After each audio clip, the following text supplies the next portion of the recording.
Orang ini nggak percaya hantu dulunya, geng, tapi akhirnya percaya juga dia. Cerita ini dari Jepang. Kalian tahu sendiri orang Jepang nggak percaya hantu kan? Ada yang percaya, tapi mayoritas enggak. Karena hidup mereka udah penuh banget, apalagi di perkotaan. Berangkat kerja, pulang, istirahat, besoknya berangkat lagi.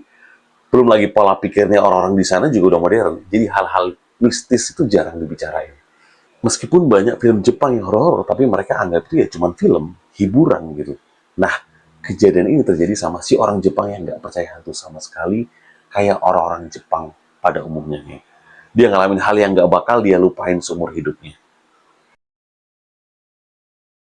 Namanya Hiroshi, dia cerita kalau sekitar 2 tahun lalu dia kerja di toko. Tokonya itu kayak tos serba gitu, yang menjual berbagai macam kebutuhan sehari-hari.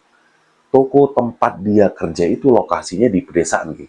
Tutupnya jam 11 malam, itu termasuk cepat tutupnya ketimbang tos serba lainnya di Jepang. Hari itu, dia kerja sama juniornya namanya Satu. Waktu itu sekitar jam setengah 11 malam, dia bilang sama Satu, Satu, udah jam segini boy, mulai beres-beres kita. Oke, siap senpai, aku juga nggak sabar baca komik One Piece terbaru. Toko itu tutupnya jam 11, Ken. Tapi karyawan baru dibolehin pulang jam 11 lebih 30 menit. Sambil nunggu waktu itu datang, biasanya mereka sering baca komik One Piece yang juga dijual di situ. Setelah mereka selesai ngecek penjualan, bersih-bersih, beres-beres, sekitar jam 11, pas mereka mulai nutup pintu depan, matiin lampu. Habis itu barulah mereka mulai baca komik ini. Halaman 1, halaman 2, dan seterusnya. Sebotol Golda Coffee, lampu remang-remang, santai, komik One Piece, best lah suasananya, geng. Rutinitas baca One Piece sambil nunggu jam pulang ini udah Hiroshi lakuin sejak sekitar setahunan lebih dia kerja di situ. Dan diikuti Satu dari di hari pertama dia kerja. Itu kayak jadi jam-jam favorit mereka setelah seharian sibuk ngurusin stok barang toko dan jualin customer. Gak lama mereka baca komik, tiba-tiba lonceng toko bunyi. Disuruhlah Satu ke depan buat meriksa. Waktu Satu pergi ke depan, Hiroshi ini masuk ke ruang monitor untuk ngecek CCTV. Nah, di layar CCTV-nya itu ada cewek, geng. Rambutnya panjang, pakai baju putih. Kayaknya cantik, tapi Hiroshi nggak bisa lihat mukanya di layar, nggak nampak gitu mukanya. Terus Satu yang tadi ngecek ke pintu depan tuh jalan balik dia masuk ke ruang monitor dengan muka biasa aja. Hiroshi ngomong ke Satu, di luar tadi ada cewek kan. Gitu. Sebenarnya SOP toko itu, kalau ada pembeli suruh masuk, ajak ngobrol, tanya mau beli apa, jangan males. Karena memang ada orang yang mau beli pas jam udah tutup, kebanyakan dari luar kota, bukan orang sini. Jadi nggak tahu kalau toko ini tutup jam 11. Tapi senpai, nggak ada orang di depan, nggak ada siapa-siapa senpai. Nggak mungkin nggak ada orang. Aku lihat pakai mata kepalaku sendiri di monitor. Itulah kenapa aku nengok CCTV. Masa iya senpai? Iya, aku lihat. Jelas ada orang tadi di depan. Bangsa lagi Satu ini. Batin Hiroshi. Jelas ada orang tadi di pintu depan. Hiroshi mikir nggak ada gunanya marin Satu. Karena emang sering pura-pura nggak kejadian apa-apa pas ngelakuin kesalahan. Mungkin dia capek banget, jadi malas ngomong ke pelanggan, seralah batin Hiroshi. Dia ngatur ulang monitor ke posisi default, terus lihat jam tangan udah jam 11.15, seneng kalau bentar lagi pulang pikirnya. Pas lagi nengok jam tangan gini ya, nggak sengaja mata Hiroshi ini ngarah ke monitor. Nah, pas dia nengok ke arah monitor itu, layarnya itu nampilin CCTV bagian koran-koran di deket jendela toko. Awalnya kayak biasa aja, tapi pas dia amati, sadar dia, kok ada cewek tadi di situ. Cewek yang tadi di depan pintu, geng, sekarang ada di situ dia. Cewek itu berdiri di lorong pas di luar jendela nengok ke arah CCTV, seolah sedang natap Hiroshi dari kamera CCTV. Itu bener-bener serem banget. Terus monitor pindah ke rekaman kamera lainnya. Hiroshi terkejut. Satu, cewek itu masih nunggu di luar. Langsung dijawab sama Satu. Senpai, nggak ada orang, beneran. Tadi aku tuh udah ngecek ke depan, nggak ada orang, nggak ada siapa-siapa di situ. Hiroshi agak jengkel juga. Ya udahlah, biar aku periksa sendiri ke depan. Waktu itu Hiroshi mikir mungkin cewek itu cuma iseng atau kesasar. Waktu Hiroshi mau berdiri, Satu teriak, ya ampun senpai, lihat monitornya senpai. Monitor itu sekarang nyot ke bagian permen-permen. Semua kayak biasanya, nggak ada berubah. Kecuali cewek tadi yang berdiri di luar, sekarang ada di dalam toko berdiri membelakangi kamera. Apa-apaan itu? Satu panik. Sementara Hiroshi pening kepalanya, heran dia padahal baru aja. Baru 20 detikan, dia lihat cewek itu berdiri di luar, sekarang udah di dalam. Bahkan meskipun pakai kunci, mustahil ada di situ cepat itu. Satu, tenang. Wait. Sana, tenang. Hiroshi nyetel monitor untuk terus ngarahin CCTV ngerekam orang toko bagian permen. Cewek itu bener-bener gak gerak sama sekali gitu. Terus tiba-tiba telepon berdering, kenceng banget. Kring gitu. Hiroshi sama Satu lompat ketakutan lihat ke arah telepon. Kring. 2 kali telepon itu bunyi, akhirnya berhenti. Masih ketakutan, Hiroshi lihat monitor dan nggak ada apa-apa. Cewek itu udah nggak ada lagi di situ, bisik Hiroshi. Apa? Senpai, pergi kemana cewek itu? Buru-buru lah Hiroshi ngecek semua monitor CCTV. Dia muter-muterin kamera biar bisa nampak kalau ada apa-apa. Bagian koran aman, nggak ada apa-apa. Bagian lorong minuman keras juga nggak ada apa-apa. Cewek itu ternyata ada di kasir, geng. Punggungnya ini nggak ada ke kamera. Ya Allah, makin deket dia batin Hiroshi. Di titik itu Hiroshi yakin kalau cewek itu bukan manusia. Dia berusaha tenang meskipun sama paniknya kayak satu. Dulu si Hiroshi ini sering nonton video horor di internet, kan? Karena memang nggak percaya hantu, dia ya nikmatin aja nontonnya. Karena buat dia itu nggak nyata, seumur hidupnya juga dia belum pernah lihat hantu. Dan dia tahu itu nggak mungkin kejadian sama dia. Duh, kita harus ngapain sekarang nih? Udah gemeter ngomongnya si Hiroshi ini, geng. Aku nggak tahu harus ngapain senpai, kata satu. Kita nggak bisa diem aja di sini, kita harus keluar dari toko. Tapi kalau keluar harus lewat pintu belakang senpai, nggak bisa lewat pintu depan gitu loh. Anjir lah. Berarti kita harus lewat toko, sementara hantu itu ada di situ. Ya ampun, gimana lah ini? Hiroshi mulai mikirin skenario untuk lari dari ruang monitor itu. Belum selesai dia mikir, satu teriak kenceng lihat ke arah monitor. Cewek itu natap mereka berdua dari layar monitor CCTV itu. Tapi cuma mukanya aja, nih. Lehernya terpelintir 180 derajat, nih. Jadi posisinya itu membelakangi CCTV, kepalanya aja yang muter, badannya enggak. Senyumlah cewek itu ke Hiroshi sama Sato. Hiroshi nggak teriak, tapi udah gemeter kakinya, mau terkencing-kencing dia di situ. Sementara Sato udah nggak karuan paniknya, berdiri, dicopot langsung kabel monitor itu. Ayo senpai, pergi kita harus keluar dari sini. Si Sato ini udah gemeter kali dia, geng. Oke, kita pergi Sato, tapi tenang. Kita harus tenang. Hiroshi nyoba nenangin, tapi dalam hati dia sebenarnya udah pasrah.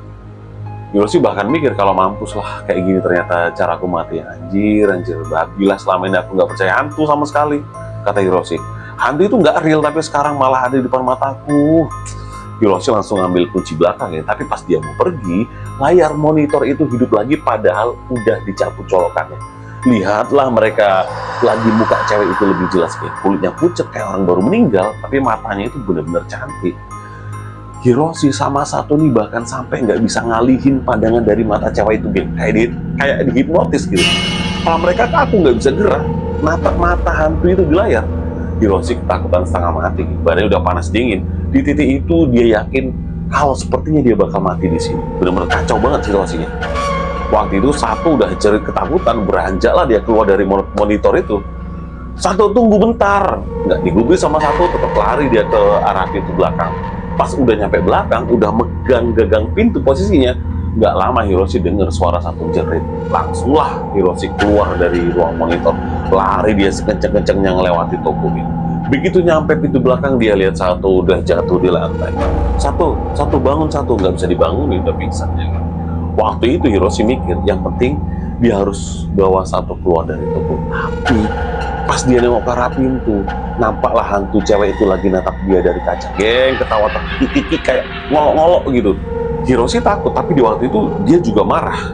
Dia mikir kalau dia nggak mau mati di situ. Langsung teriak dia, geng, sekuat-kuat. Sana kau, jangan ganggu kami. Habis Hiroshi teriak, hantu itu langsung hilang dari kaca pintu. Badan Hiroshi yang tadinya dingin kayak orang demam, pelan-pelan langsung hangat.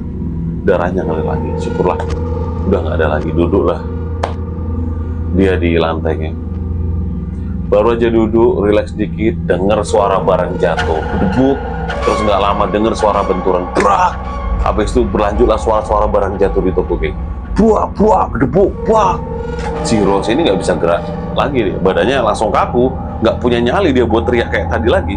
Prang, suara kaca pecah dari depan. Nggak lama udara dingin dari luar nih ngalir masuk ke dalam toko. Suara-suara barang-barang jatuh tadi tiba-tiba berhenti seketika. Suasananya langsung hening, geng.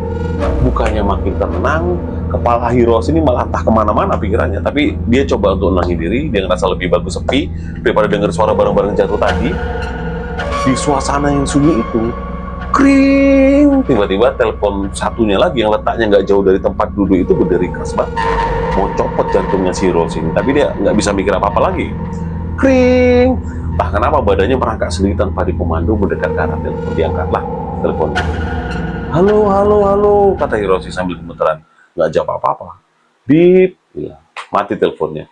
Habis itu langsung pingsan Hiroshi, jatuh ke lantai. Besok paginya, senpai, bangun, bangun senpai. Pas buka mata, di atasnya udah ada satu sama pemilik toko. Waktu itu jam 5 pagi. Pemilik toko langsung tanya ke Hiroshi, ada apa ini kok hancur semua tokonya? Masih linglung, Hiroshi nengok ke arah satu. Satu, kok nggak ngasih tahu ke pemilik toko kalau kejadian tadi malam? Hiroshi masih terbata-bata ngomongnya kayak. Satu jawab juga terbata-bata dia. Aku sendiri aja masih nggak percaya kejadian tadi malam. Tolong bilangin senpai. Satu udah pucet banget mukanya kayak mau muntah geng. Hiroshi duduk lah dia, terus jelasin pelan-pelan pemilik toko kejadian tadi malam. Tapi pemilik toko malah ngamuk geng. Kali kenapa sih? Udah, biar ku periksa CCTV, biar tahu kok sampai kayak gini kondisinya. Si Hiroshi mohon-mohon, jangan pak, jangan lihat CCTV pak. Tapi jelas pemilik toko itu nggak peduli kan. Pergilah dia ke ruang monitor CCTV.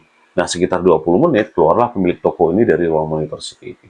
Kalian ini idiot apa gimana sih? Jelas-jelas nggak ada cewek di situ. Aku lihat nggak ada apa-apa di CCTV. Tapi dia tiba-tiba langsung berhenti ngomong, geng. Tapi aku juga nggak lihat kalian ngaca-ngaca toko atau ada orang ngaca-ngaca. Pemilik toko ini langsung pucat mukanya. Mikir dia. Ya udahlah, kalian boleh pulang biar aku yang beresin semuanya. Waktu dua pegawai ini mau pergi, pemilik toko berhentiin mereka. Aku minta tolong, jangan ngomong ke siapa-siapa ya tentang kejadian ini. Oke, siapa? Aman. Ayo satu, kita pulang, kata Hiroshi. Pas Hiroshi lihat ke arah satu, dia lihat satu lagi terpaku natap sesuatu sambil ngomong sendiri. Nggak mungkin. Cewek itu berdiri dalam toko, ya ampun. Pas di belakang pemilik toko lagi beres-beres itu. Nggak banyak cincong, Hiroshi langsung narik tangan satu, nyalain mobil dia, terus cepet-cepet pergi dari situ. Ya. Besoknya, Hiroshi langsung ngirim surat pengunduran diri, berhenti dari tempat kerjanya. Padahal udah lama dia kerja di situ, satu juga gitu, ikut berhenti juga dia. Hiroshi dengar kalau toko itu tutup seminggu kemudian setelah mereka ngundurin diri.